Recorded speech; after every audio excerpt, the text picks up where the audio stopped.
My first impression? Well, if you see it lying flat on a table, it looks pretty much like a camera. It's called the Ektra, and that was also the name of a 1941 model which looked pretty much like this. But flip it over and you've come into 2016, there is a smartphone. So initially, I tested it as a camera, and holding on to this section here does feel quite nice. It does feel quite sturdy, but on the other hand, I've never actually felt like I'm going to drop my usual smartphone just because it doesn't have that. And if you double click this button, then you get a shortcut to the camera. If you tap on the dial, then you get a whole list of the different things that you can do. So you've got automatic mode, panorama, video, manual, and also bokeh, which is a way of being able to focus on something in the foreground of the picture and blur the background. I'll take a picture. And from that point, you can decide how much you want to blur the background.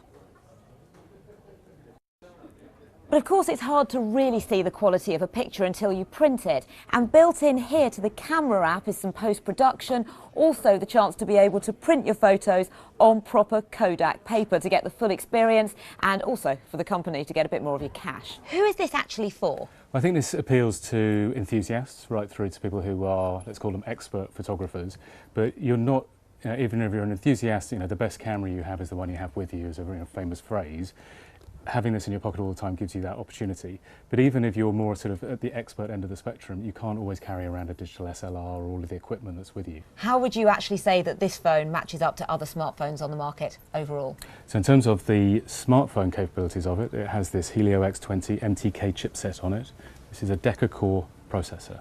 That is lightning fast. It's also media tuned, so it means that, for example, if I take a panoramic photo, typically the stitching, which is really complicated algorithms you've got working there, even with a 21 megapixel image capture, stitching a full 360 panoramic type shot, it will do it instantly.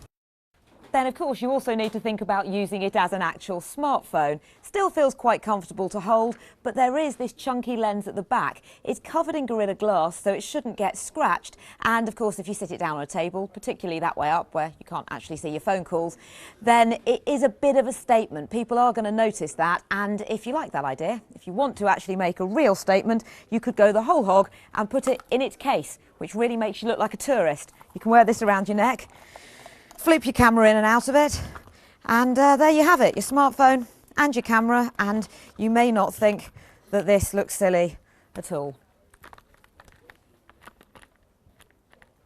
And you might be able to put it in the right way round. That's it. I'm ready to go.